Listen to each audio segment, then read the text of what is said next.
Assalamualaikum warahmatullahi wabarakatuh. Halo teman-teman semuanya, selamat datang kembali di channel Congor Misteri. Terima kasih sudah meluangkan waktu untuk mampir dan mendukung karya-karya kami. Semoga kalian semua selalu diberi kesehatan, kelapangan rezeki, dan perlindungan dari segala hal buruk. Buat kamu yang baru pertama kali datang, selamat bergabung. Jangan lupa klik subscribe, nyalakan loncengannya, dan bantu kami terus tumbuh dengan dukunganmu. Karena setiap cerita yang kami hadirkan dibuat dengan sepenuh hati, khusus untuk kalian yang mencintai kisah-kisah penuh misteri, makna, dan ketegangan. Malam itu, udara di Jalan Alas Roban terasa berbeda. Jalanan yang membelah hutan lebat itu hanya diterangi lampu motor yang redup, membuat suasana semakin mencekam. Angin malam berhembus pelan, membawa aroma tanah basah bercampur dedaunan kering yang jatuh dari pepohonan tua. Sesekali, terdengar suara binatang malam seperti jangkrik, burung hantu, dan entah apa lagi yang bersembunyi di balik semak-semak. Namun, alih-alih terasa alami, suara-suara itu justru memberi kesan seakan-akan sedang ada yang mengawasi dari kegelapan. Adi memegang setang motor dengan erat, sementara di belakangnya Roni memeluk tas yang dia sandang. Mereka berdua baru saja menghadiri acara reuni kecil di Semarang, dan sekarang sudah lewat tengah malam. Jalur yang biasa mereka lalui sebenarnya ada alternatif lain yang lebih ramai, tapi lebih jauh. Karena ingin cepat sampai, Adi memilih untuk memotong jalan lewat Alas Roban. Lu yakin lewat sini? Katanya sih banyak cerita serem. Suara Roni pelan, tapi jelas ada getar di nada bicaranya. Ia merapatkan jaketnya seakan udara semakin dingin menusuk tulang. Adi terkekeh, mencoba menenangkan temannya sekaligus dirinya sendiri. Itu kan cuma mitos. Orang-orang suka lebay. Paling juga kecelakaan biasa karena ngantuk, terus dibumbuin cerita biar kelihatan mistis. Roni tidak menjawab. Matanya terus mengawasi kanan-kiri jalan yang penuh pepohonan besar menjulang. Cahaya lampu motor hanya mampu menembus beberapa meter ke depan. Sementara di sisi jalan, kegelapan terasa begitu padat, seperti dinding hitam yang menelan apa saja yang mencoba menembusnya. Beberapa menit berlalu dalam hening. Jalan berliku khas Alas Roban membuat Adi harus fokus mengendalikan motor. Namun, semakin jauh mereka masuk, suasana terasa semakin aneh. Kabut tipis mulai muncul, merayap perlahan dari balik pepohonan dan turun ke permukaan jalan. Duh, kok ada kabut jam segini? Padahal ini bukan daerah tinggi ya, gumam Roni, lebih ke diri sendiri tapi cukup terdengar oleh Adi. Adi hanya mengangguk tanpa menoleh. Ia sendiri mulai merasa ada yang janggal. Kabut itu tidak seperti kabut biasa. Alih-alih putih tipis, kabut ini agak kekuningan, seperti asap yang berkilau samar di bawah cahaya lampu motor. Sesekali kabut itu terlihat membentuk bayangan aneh, seolah ada sosok yang berdiri di dalamnya. Tapi saat diperhatikan lebih seksama, kabut itu kembali menghilang begitu saja. Semakin lama, rasa tidak nyaman itu semakin kuat. Jalan yang biasanya dilalui truk-truk besar kini benar-benar sepi. Tidak ada satupun kendaraan lain yang mereka temui sejak tadi. Padahal biasanya, meskipun tengah malam, masih ada beberapa truk atau mobil pribadi yang melintas. Keheningan itu menambah suasana jadi makin mencekam. Diem banget ya, kayak kita doang yang lewat sini, bisik Roni. Adi tidak menanggapi, hanya mempercepat laju motor. Tapi anehnya, meskipun motor dipacu lebih cepat, rasanya jalan tidak habis-habis. Tikungan demi tikungan seperti berulang, seakan-akan mereka sedang berjalan di tempat yang sama. Roni yang mulai resah akhirnya membuka mulut lagi. Lu sadar nggak sih? Kita kayak muter-muter. Dari tadi kok bentuk tikungannya sama terus. Adi berusaha menolak perasaan itu.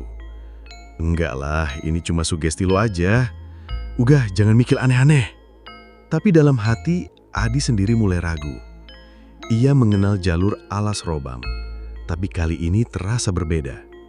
Ia tidak yakin sudah berapa lama mereka melaju, tapi jam di pergelangan tangannya seakan tidak bergerak. Jarum jam tetap menunjukkan pukul 1:15, Padahal rasanya mereka sudah menempuh perjalanan hampir setengah jam. Keringat dingin mulai membasahi leher Adi, meski itu udara malam begitu dingin. Ia merasa ada tatapan dari balik pepohonan. Berkali-kali ekor matanya menangkap sesuatu seperti bayangan putih yang bergerak cepat, tapi saat menoleh, hanya ada kegelapan pekat. "Adi," suara Roni bergetar. "Lo lihat nggak? Di belakang pohon gede itu, ada yang berdiri." Adi menoleh sekilas. Benar, di balik pohon besar di sisi kiri jalan, terlihat bayangan samar seperti seseorang yang berdiri. Namun begitu lampu motor menyorot ke arah itu, bayangan tersebut langsung lenyap, seperti menembus udara. "Ah, mungkin cuma batang pohon, tenang aja," kata Adi, meskipun nadanya terdengar dipaksakan. Mereka melanjutkan perjalanan, tapi suasana makin tidak karuan. Angin yang berhembus kini terdengar seperti bisikan. Kadang terdengar jelas, seperti suara perempuan yang tertawa lirih. Kadang hanya samar-samar, membuat bulu kuduk berdiri. Roni yang tadinya masih berusaha diam, kini benar-benar ketakutan. Tangannya mencengkeram pinggang Adi lebih kuat. "Gue nggak enak, Di. Sumpah, gue ngerasa ada yang ngikutin kita dari tadi." Adi hanya menghela napas panjang, mencoba menenangkan diri. Udah, bentar lagi juga sampai, tenang aja." Tapi entah kenapa, hatinya sendiri tidak yakin dengan kalimat itu. Ia bisa merasakan motor yang dikendarainya terasa lebih berat, seolah ada beban tambahan di belakang selain Roni.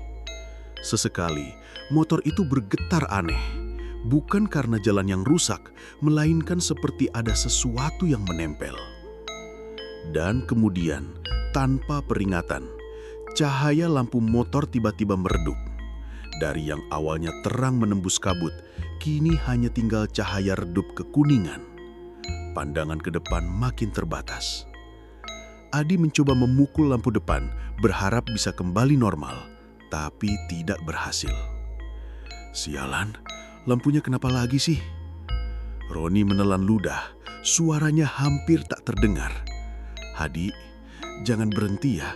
Apapun yang terjadi, jangan berhenti." Adi mengangguk, meskipun tubuhnya mulai merinding hebat. Ia bisa merasakan udara di sekitar mereka semakin dingin, menusuk tulang. Dan saat itu juga, samar-samar, di depan, di tengah kabut, ia melihat sesuatu. Sosok perempuan dengan rambut panjang terurai berdiri membelakangi mereka. Adi spontan menarik rem, membuat motor sedikit oleng. Roni hampir terjatuh dan langsung memeluk lebih erat. "Astaga, kenapa berhenti? Ada apa, Di?"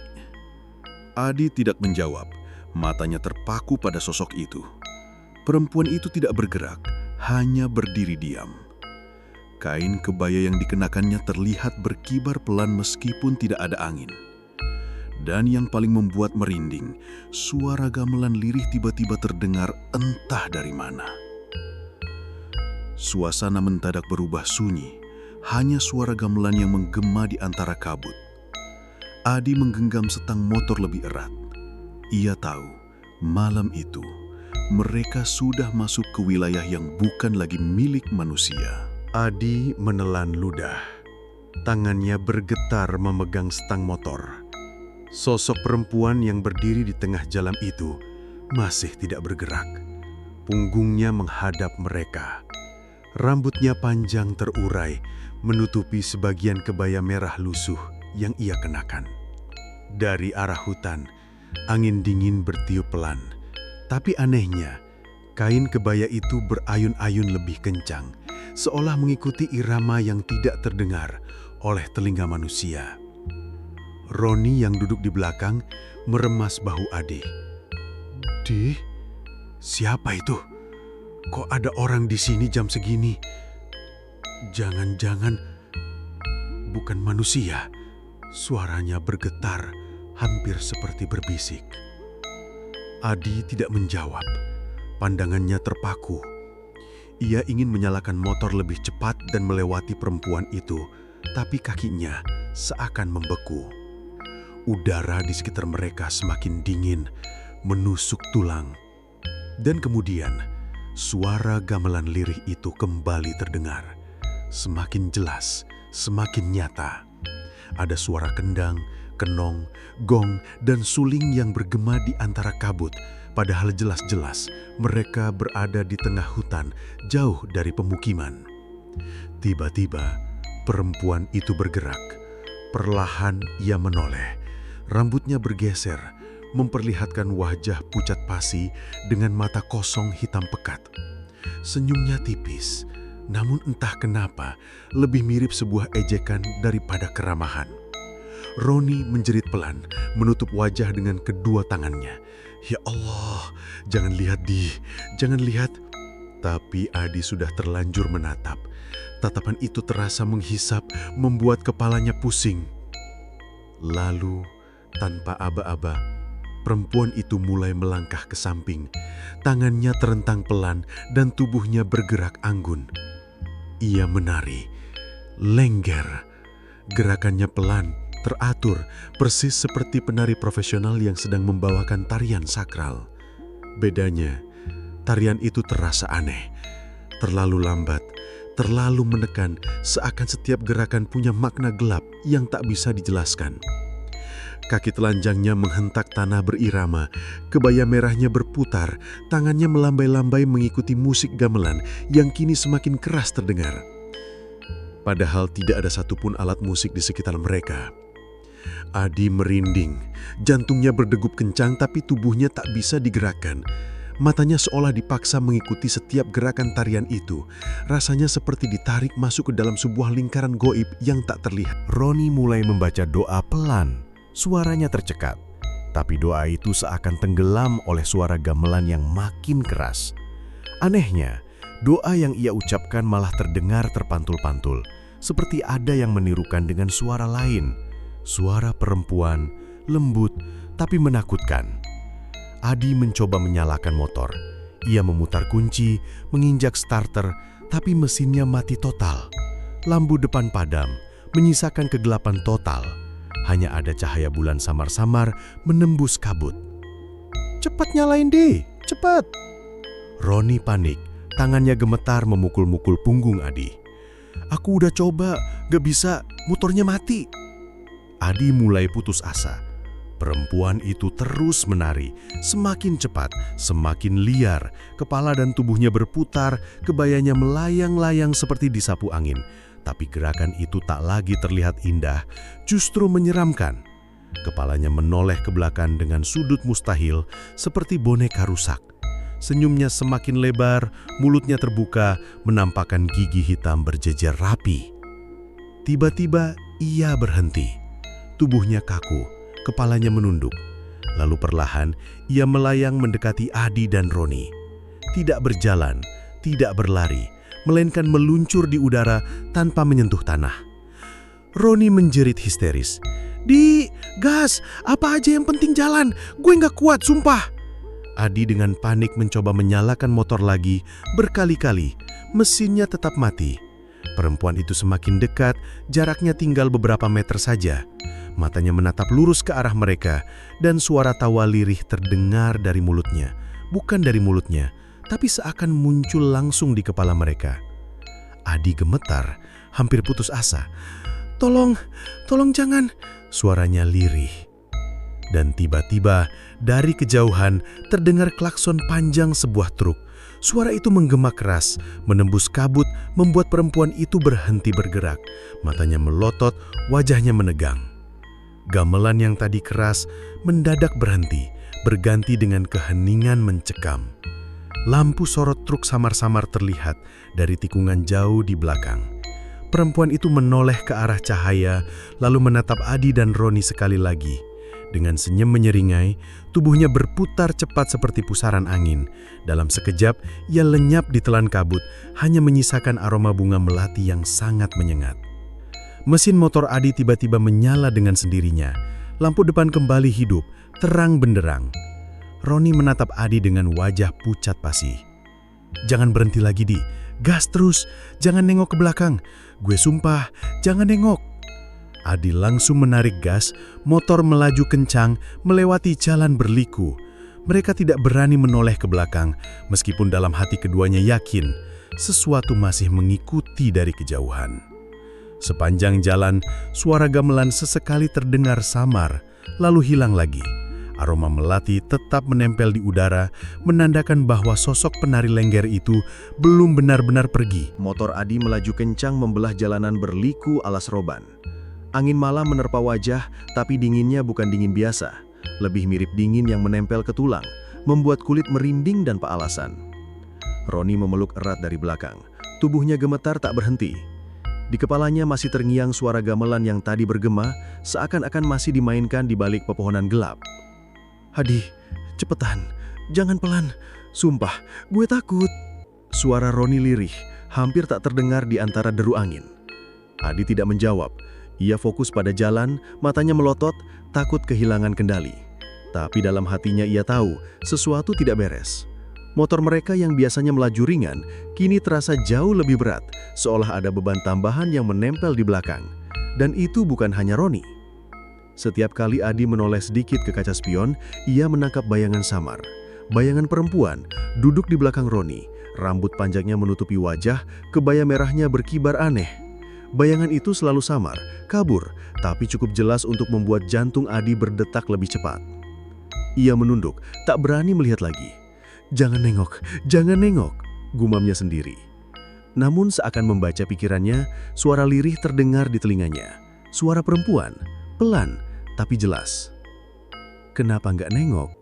Aku di sini." Adi hampir kehilangan kendali, motor sedikit oleng, tapi ia buru-buru menstabilkannya lagi. Roni yang tidak tahu apa-apa semakin panik. "Dih, kenapa? Jangan gerjain gue. Sumpah ini bukan waktunya bercanda." Adi menggigit bibir, mencoba menahan rasa takut yang hampir membuatnya menjerit. Ia tahu kalau sampai berhenti, semuanya bisa berakhir lebih buruk. Jalanan makin sepi, makin gelap. Lampu motor seolah hanya menyorot beberapa meter ke depan, selebihnya hitam pekat tanpa ujung. Jangkrik dan burung malam sudah lenyap, digantikan oleh keheningan yang aneh, terlalu sunyi seperti dunia hanya menyisakan mereka bertiga, Adi, Roni, dan sesuatu yang tak seharusnya ada. Tiba-tiba, motor bergetar hebat, mesin meraung seperti tersedak lalu mati begitu saja. Mereka berhenti di tengah jalan, lampu depan padam, menyisakan kegelapan total. "Anjing, kenapa mati lagi?" Adi panik, tangannya gemetar mencoba menyalakan ulang mesin. Roni mulai membaca doa keras-keras, suaranya terbata-bata tapi penuh rasa takut. "Ya Allah, lindungi kami, jangan biarin kami sendirian di sini." Dan dari kejauhan, suara gamelan kembali terdengar. Kali ini lebih keras, lebih jelas. Ada suara gong yang menghentak, disusul kendang yang berirama cepat. Bersamaan dengan itu, kabut kembali muncul, menutupi jalan, membuat jarak pandang semakin pendek. Dari balik kabut, muncul sosok itu lagi. Penari Lengger. Kebaya merahnya berkibar, rambutnya terurai, dan ia menari dengan gerakan yang makin cepat, makin gila. Matanya kosong, mulutnya menyeringai lebar. Adi kaku, tubuhnya membeku. Suasana seakan melumpuhkan otaknya. Ia hanya bisa duduk di atas motor yang sudah mati. Perempuan itu semakin dekat. Setiap langkah tarian membuat tanah bergetar pelan. Musik gamelan mengikuti gerakannya, seolah seluruh hutan berubah jadi panggung tari yang menyeramkan. "Roni," suara Adi serak. "Kalau gue bilang lari, lo harus lari. Jangan lihat ke belakang, jangan tanya kenapa. Lari aja." Roni menoleh dengan wajah pucat. "Lari kemana, Di? Ini hutan semua." Adi tidak menjawab. Perempuan itu kini hanya berjarak beberapa meter. Wajahnya jelas terlihat. Matanya hitam pekat, tidak ada bola mata. Mulutnya sobek sampai ke telinga, menampakkan barisan gigi tajam berwarna hitam. Dari mulutnya keluar aroma busuk bercampur wangi melati yang menusuk hidung. Tiba-tiba ia berhenti menari. Kepalanya miring ke kiri, lalu ke kanan, seperti boneka yang rusak. Tangannya terentang, lalu suaranya terdengar. Tapi bukan keluar dari mulutnya. Suara itu langsung masuk ke telinga mereka. Satu tumbal, cukup satu. Adi merinding hebat. Kata-kata itu jelas, seakan diarahkan khusus kepadanya. Ia menatap Roni sebentar. Temannya itu menutup mata, berdoa, air matanya mengalir. Adi tahu, ini bukan sekadar hantu yang menakut-nakuti. Ini penunggu, penari lengger di alas roban, bukan hanya legenda. Ia adalah roh yang menagih tumbal. Tiba-tiba ia melayang cepat mendekat. Tangannya terentang, siap meraih mereka. Adi berteriak histeris, memutar kunci motor sekali lagi. Ajaib, mesin langsung menyala, meraung keras seperti dipaksa bangkit. Lampu depan menyorot tajam, menembus kabut. "Pegangan Ron, sekarang atau mati!" teriak Adi. Motor melesat kencang melewati kabut tebal. Perempuan itu menjerit panjang, suaranya melengking menusuk telinga, membuat Roni berteriak kesakitan. Tapi Adi tidak berhenti, ia tancap gas sekencang mungkin, tidak peduli jalan berliku di depan. Beberapa menit kemudian, suara gamelan menghilang. Kabut mulai menipis, udara kembali terasa normal, meski masih dingin. Jalan di depan perlahan tampak lebih jelas. Dari kejauhan terlihat lampu-lampu kota kecil menyambut mereka. Adi menghela nafas panjang, hampir menangis lega. Roni di belakangnya masih terisak, tubuhnya lemas. Mereka berdua tidak berani bicara, hanya fokus keluar dari jalur alas roban secepat mungkin. Begitu sampai di jalan utama yang lebih ramai, mereka berhenti sebentar. Lampu-lampu kendaraan lain mulai bermunculan, menandakan mereka sudah kembali ke jalur normal. Namun ketika Adi menoleh ke spion, jantungnya hampir berhenti. Bayangan samar masih ada di sana. Penari lengger itu duduk di belakang Roni, menunduk, rambut panjangnya menutupi wajah. Adi langsung memalingkan wajah, tidak berani menoleh lagi. Ia tahu roh itu belum sepenuhnya pergi. Sejak malam itu, Adi bersumpah tidak akan pernah lagi melewati alas roban saat malam. Dan ia percaya cerita-cerita tentang penari lengger bukan sekadar mitos. Ia benar-benar ada, menari di tengah jalan, menunggu pengendara lengah untuk dijadikan tumbal. Terima kasih sudah menyimak sampai akhir. Setiap kisah yang kami bagikan bukan sekedar cerita, tapi jejak dari mereka yang pernah ada dan mungkin masih ingin didengar. Jangan lupa untuk terus mendukung channel ini dengan subscribe, like, dan komentar kalian. Satu dukungan dari kalian adalah satu langkah agar cerita-cerita kelam ini tidak tenggelam begitu saja. Sampai jumpa di cerita berikutnya. Wassalamualaikum warahmatullahi wabarakatuh.